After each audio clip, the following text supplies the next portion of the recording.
Gracias por seguirnos. La Corte Suprema de Justicia de Colombia ha ordenado hoy jueves suspender temporalmente el juicio contra el expresidente Álvaro Uribe, quien es acusado de manipulación de testigos, fraude procesal y soborno en actuación penal. La defensa presentó una impugnación contra la jueza Sandra Heredia, quien un mes atrás rechazó los intentos de esa defensa para aplazar la audiencia de Uribe. ¿Qué hay detrás de todo esto? Vamos a analizar el tema, por supuesto, en nuestro programa el día de hoy, pero antes quiero recordarles a través de nuestras redes sociales y a lo largo del día hemos sondeado la opinión de nuestros usuarios sobre este tema. Algunos de ustedes ya han participado respondiendo a la pregunta que hemos hecho, pero igualmente acá colocamos el código QR para que siga participando. Corte Suprema de Justicia de Colombia ordena suspender temporalmente el juicio contra expresidente Álvaro Uribe, acusado de soborno, fraude procesal y soborno en actuación penal. ¿Qué hay detrás? Pues ahí están las opciones. Corte Suprema, ligada al uribismo, corrupción en instituciones, campaña mediática en apoyo a Uribe, impunidad total para los narcoparamilitares. Son las opciones que tiene para que pueda participar. Si no lo ha hecho, más adelante revisamos, asociamos todas las respuestas, pero le invitamos desde ya a que siga su participación en redes sociales. Vamos de inmediato con el análisis. Federico García Naranjo, analista político y de medios, nos acompaña desde Colombia para poder entender un poco más este escenario del proceso contra Álvaro Uribe. Muchísimas gracias por tu tiempo. Bienvenido, Federico. Buenas noches, muchas gracias por la invitación. Bueno, el proceso penal contra Álvaro Uribe queda suspendido hasta que se resuelva el incidente de recusación que la defensa había interpuesto y que fue inadmitido en el Tribunal Superior de Bogotá. ¿Qué esperar ahora del proceso, Federico? ¿Cómo queda entonces todo este entramado, ¿no? Después de tanto tiempo que efectivamente se está esperando pues una conclusión a todo este tema del juicio contra Uribe Vélez? Efectivamente, la Corte Suprema tiene en sus manos en este momento la decisión sobre si efectivamente esa recusación debió darse o no. En últimas, si el juicio hasta ahora ha tenido las suficientes garantías para Álvaro Uribe, que es lo que él alude para recusar a la jueza, pues desde el principio ha insistido en que es un perseguido político y que no tiene las garantías procesales que la Constitución le otorga, y por eso ha demandado, ha recusado a la jueza para pedir un cambio de juez. Este procedimiento debió haber sido consultado con un segundo juez, no sucedió, y este es el motivo por el cual la Corte Suprema decide revisar toda la solicitud. Si efectivamente la Corte reconoce que la jueza merece ser recusada, es decir, que es responsable de que no haya suficientes garantías en el proceso, el juicio podría volver a comenzar.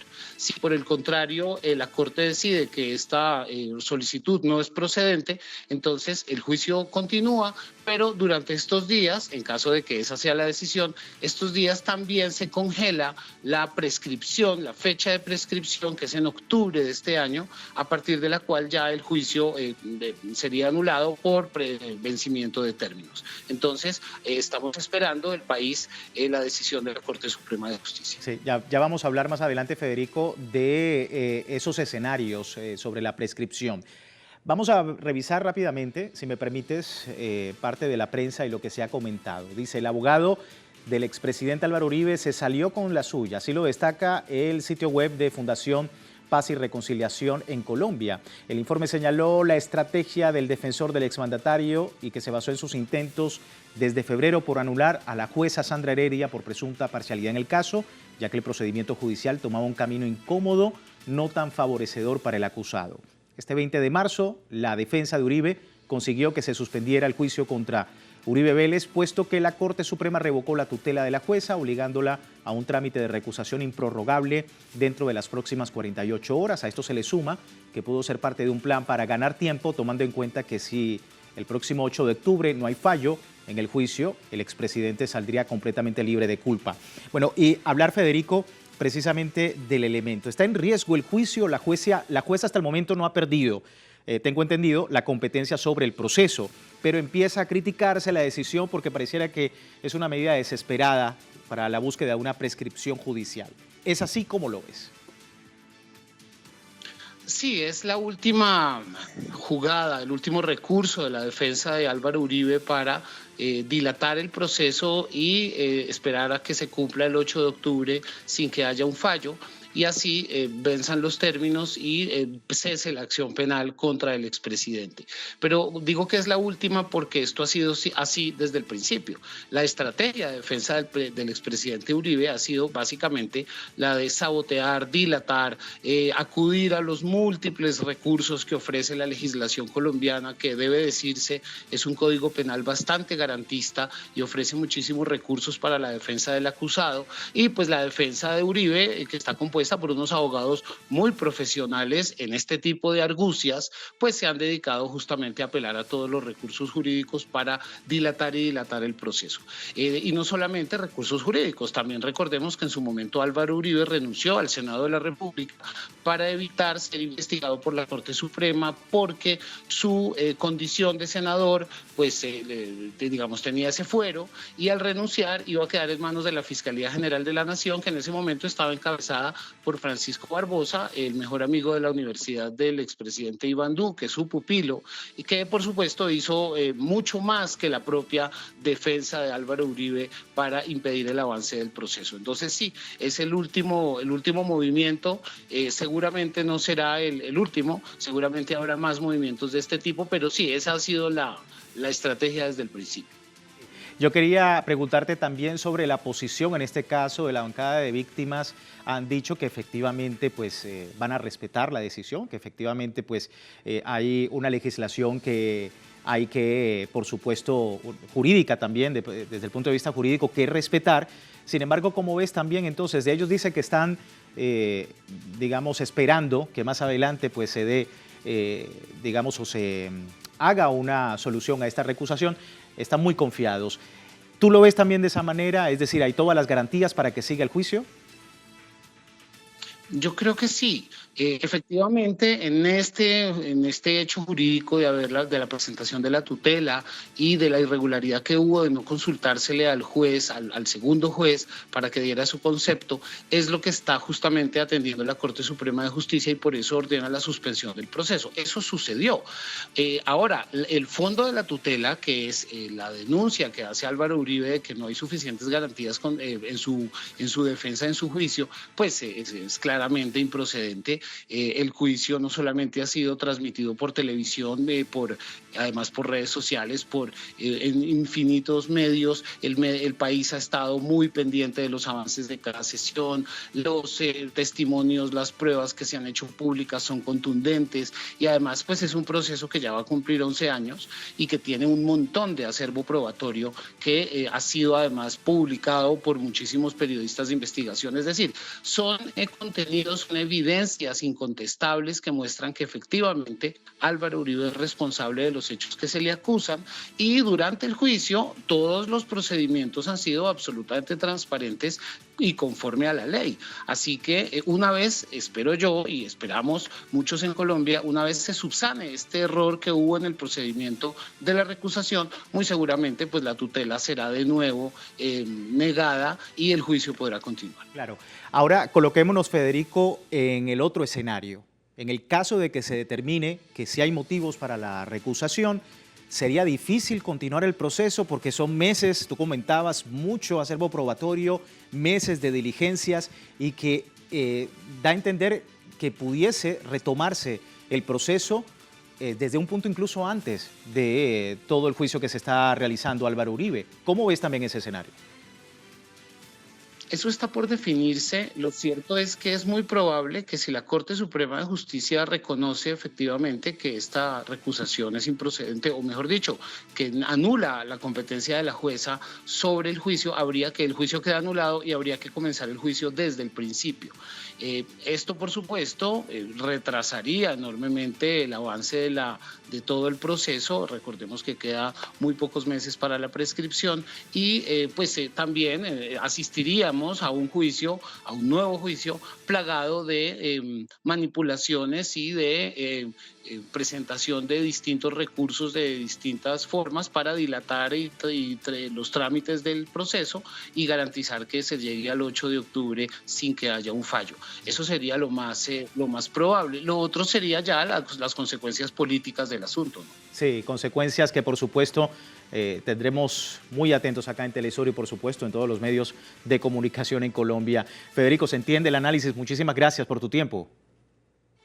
Muchas gracias a ustedes por la invitación. Un placer. No, hombre, a ti por entender un poco, por hacernos entender un poco todo este escenario. Federico García Naranjo, analista político y de medios, para entender lo que ha sido pues, la noticia más importante en Colombia el día de hoy, cuando se ha suspendido el juicio a Álvaro Uribe Vélez. Así despedimos esta primera parte del programa. Les recuerdo que aún tiene tiempo de participar en la encuesta publicada en nuestras redes sociales. Al final de nuestra emisión analizamos los resultados y aquí tiene el código QR para que usted pueda seguir participando. Estamos muy atentos del tema. Vamos a hacer una breve pausa en El Mundo desde el Sur. Ya regresamos.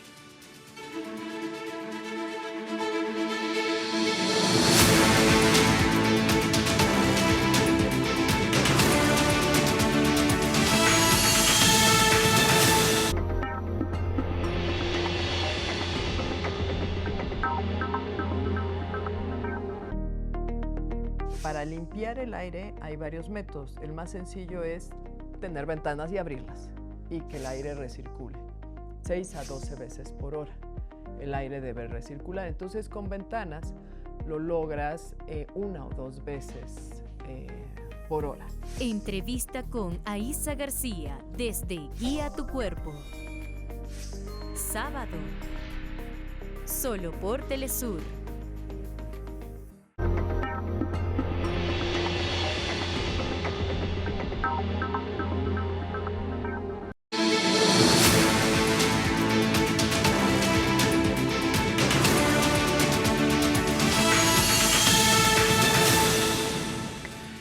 Gracias por seguirnos en El Mundo desde el Sur. Hoy hablando de Colombia, con la suspensión del juicio a Álvaro Uribe Vélez, el proceso judicial entra en una nueva fase de incertidumbre. La decisión sobre la recusación podría retrasar aún más un caso que ya ha enfrentado múltiples obstáculos. Vamos a ver los puntos claves para entender un poco más este juicio al expresidente. Uribe es acusado de soborno de testigos, fraude procesal y soborno en actuación penal.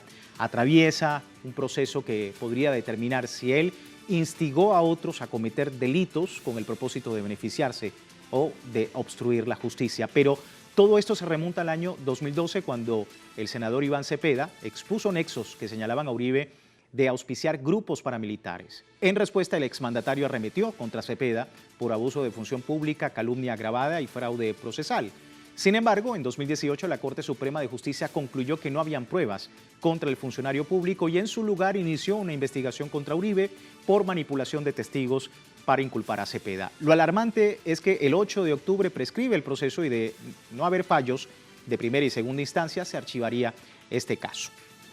Seguimos analizando el tema. Me acompaña Luis Guillermo Pérez, abogado, defensor de derechos humanos. Luis Guillermo, bienvenido. Gracias por tu tiempo con nosotros.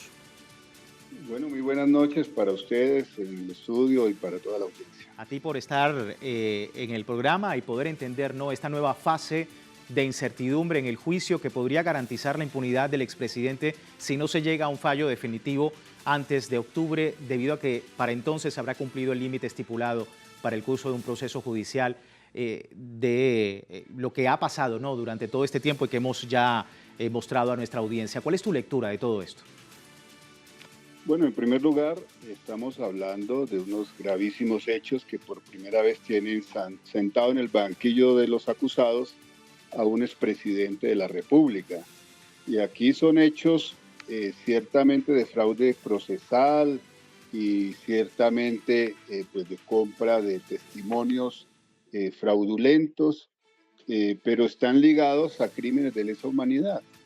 Están ligados al ejercicio del paramilitarismo, a masacres que están en el origen de la creación del bloque Metro, en el que varios de estos paramilitares que estuvieron en ese bloque Metro pues señalaron la responsabilidad de Santiago Uribe Vélez y de Álvaro Uribe Vélez en relación con los mismos. Así que esto también tiene que tenerse en cuenta.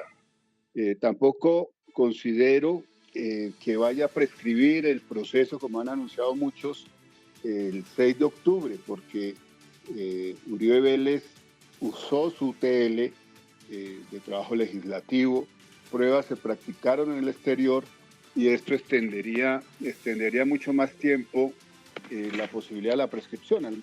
Podría ser 1 año y medio, 2 años más. Sin embargo, pues obviamente, tanto Uribe Vélez como su abogado Jaime Granados, pues han venido ofendiendo la majestad de la justicia hace mucho tiempo. Recuerden que Uribe Vélez renunció a su condición de senador para que su proceso no siguiera en la Corte Suprema de Justicia, sino fuese a la Fiscalía General de la Nación, donde se habían asegurado de tener un fiscal amigo.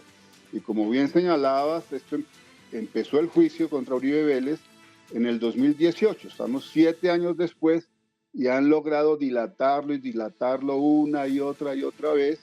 Ahora siguen haciéndolo. ¿Cuál es la desventaja que ahora tienen? Que esta acción de tutela que ha retrasado el proceso no va a contar esos días o semanas o meses, no van a contar como elementos que les sirvan para la prescripción, porque la norma contempla que estas acciones de tutela no interrumpen la prescripción de la acción penal. Y sí, la jueza ha actuado con mucho rigor, ha actuado otorgando las garantías procesales, y ahora será el juez 45 penal del circuito quien debe resolver, a partir de que le llegue el expediente de la Corte y también lo que la jueza tiene que expresar, deberá resolver en 3 días si procede o no procede la recusación. Sí, hablando de la jueza, Luis Guillermo, vamos a profundizar un poco más con datos sobre la jueza Sandra Liliana Heredia. Su trayectoria en la rama judicial comenzó en 2006, cuando fue admitida como aspirante al concurso de méritos para convertirse en prospecto elegible a los cargos de empleados de carrera de tribunales, juzgados y centros del Servicio del Distrito Judicial de Ibagué y el Tolima Administrativo. A lo largo de su carrera ha manifestado ser una persona comprometida, imparcial. Se destacó por su rigor profesional y su dedicación al cumplimiento de la ley. Su nombre ha sido reconocido en informes de gestión como parte del Comité Seccional de Género Bogotá, donde se le da méritos por su compromiso con la equidad y la justicia social. Parte de los reportes que se tienen de ella. Y quería preguntarte entonces, ¿la jueza no ha perdido, Luis Guillermo, la competencia todavía? Hacerte la misma pregunta, el caso de que se determine que si hay motivos para la recusación, ¿cómo queda el proceso? ¿Cómo lo ves? ¿Se continuaría en el momento en el que está? ¿Son meses de diligencia? ¿En qué punto se pudiese concretar el proceso si efectivamente la recusación se da y que por supuesto da vuelta, ¿no?, a todo este proceso? Bueno, si la recusación llegase a prosperar, sería un golpe durísimo contra, no solamente contra las víctimas, contra toda la administración de justicia, contra la credibilidad de la justicia. Aquí la juez ha actuado con muchísimo rigor y ha dado todas las garantías, pero pues es que el señor Álvaro Uribe Vélez y su abogado han estado acostumbrados a manipular a su antojo magistrados de las altas cortes. Han puesto magistrados en todas las cortes, han puesto jueces, han puesto fiscales. Así que por una vez que encuentran a alguien que actúa con rigor, con independencia y les incomoda de forma absoluta, intentan sacarla como de lugar. Pero no creo que eso vaya a suceder. Yo creo que estamos hablando de jueces de carrera que están allí justamente por su profesionalismo, por su compromiso con la justicia.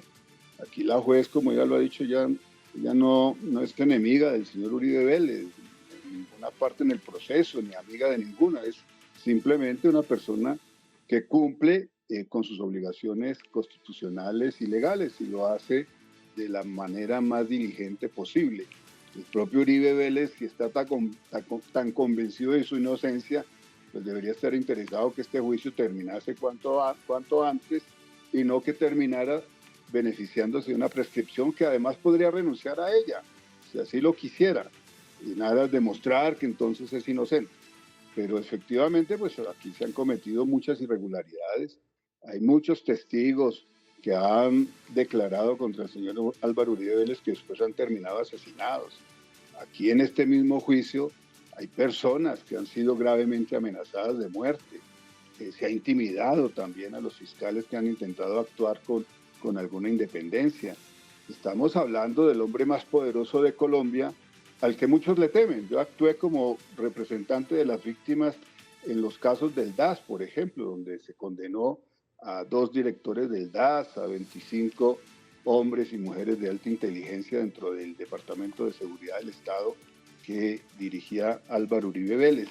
Y todos prefirieron la condena antes que decir la verdad, porque lloraban incluso manifestándonos el temor que sentían por Álvaro Uribe Vélez, sentían que ponían en riesgo sus hijos, sus padres, y preferían hacerse condenar antes que delatarlo, y ese pacto de silencio fue producto del terror y asumieron penas de 14 años, 10 años, 8 años de prisión antes que ir a decir la verdad sobre el señor Uribe Vélez. Sí. Así que nos enfrentamos justamente a una persona que ha ejercido el terrorismo de Estado, como ha sido denunciado y reconocido en este propio juicio por Salvatore Mancuso, cuando manifestó que justamente el éxito, entre comillas, de la seguridad democrática de Uribe Vélez se debió a los crímenes cometidos por el paramilitarismo. Sí. Luis Guillermo, por otro lado, y en contraste, ¿no? Yo escuchaba al senador Iván Cepeda el día de hoy estar bastante tranquilo. La bancada de víctimas ha dicho que respeta la decisión, que solamente están esperando las decisiones para poder resolver pues todo este tema que se ha interpuesto, y que efectivamente tienen confianza en la justicia, mientras que efectivamente se dilata el proceso por parte de la defensa. ¿Cómo estás viendo la actitud también de la bancada de víctimas en todo el proceso? Bueno, aquí ha sucedido pues, algo absolutamente inédito también en la historia del país, y es que quien era el acusado, Iván Cepeda, como bien lo manifestaste, que Álvaro Uribe Vélez quería ser condenado a toda costa y creía que iba a lograr manipular a los testigos y a la justicia, pues la Corte en el 2018 concluyó que Iván Cepeda no había cometido ningún delito, archivó la investigación contra él y decidió abrir la investigación contra Álvaro Uribe Vélez. Entonces, desde allí se fueron sumando otras víctimas, como Deyanira Gómez, la esposa de Monsalve, el principal testigo de cargo contra Uribe Vélez, que termina siendo amenazada. Uribe Vélez presiona para que la despidan de su trabajo, siendo una médica ejemplar. Termina intimidada con su familia y le toca irse del país. Y bueno, de igual manera contra el fiscal Montealegre, los ataques de Uribe Vélez contra él, etc. Entonces esta bancada de víctimas pues se ha ido consolidando en la medida en que también tienen que solidarizarse entre ellos frente a los ataques que han venido sufriendo y las amenazas que han venido sufriendo a lo largo de los últimos años. Iván Cepeda ha hecho hasta lo imposible para salvarle la vida a Monsalve, y varias veces han atentado contra la vida de Monsalve en sus sitios de reclusión. Sí, muy pendientes entonces, por supuesto, y teniendo en cuenta todo este escenario, estamos a la espera de que efectivamente se pueda resolver esto y ver cuál es el próximo capítulo de todo este proceso contra Álvaro Uribe Vélez. Doctor, muchísimas gracias por su tiempo con nosotros. Bueno, un gran gusto, y bueno, aquí seguimos empeñados en que haya justicia, empeñados en que este país se pueda transformar, empeñados en que los verdugos y los asesinos pues no sigan determinando los destinos de Colombia. Gracias por su atención, doctor. Luis Guillermo Pérez, abogado defensor de derechos humanos en Colombia, y con él despedimos, pero antes de terminar nuestro programa revisamos los resultados de la encuesta el día de hoy. Acá la tenemos en pantalla. Corte Suprema de Justicia en Colombia ordena suspender temporalmente el juicio contra el expresidente Álvaro Uribe, acusado de soborno, fraude procesal y soborno en actuación penal. ¿Qué hay detrás de todo esto? Bueno, el 60% dice Corte Suprema ligada al uribismo, un 12% dice corrupción en instituciones, solo un 4% dice que es campaña mediática en apoyo a Uribe, y un 22% impunidad total para narcoparamilitares. Son las opciones, son las respuestas. Así finalizamos. Muchísimas gracias por participar. No me queda más que despedir recordando www.telesurtv.net, siempre con nuestra señal en tiempo real desde cualquier parte del mundo, en Instagram y a través de Telegram también, el servicio informativo de Telesur, las 24 horas del día, siempre con una perspectiva del mundo desde el sur. Soy Luis Francisco Blandón. Gracias por seguirnos.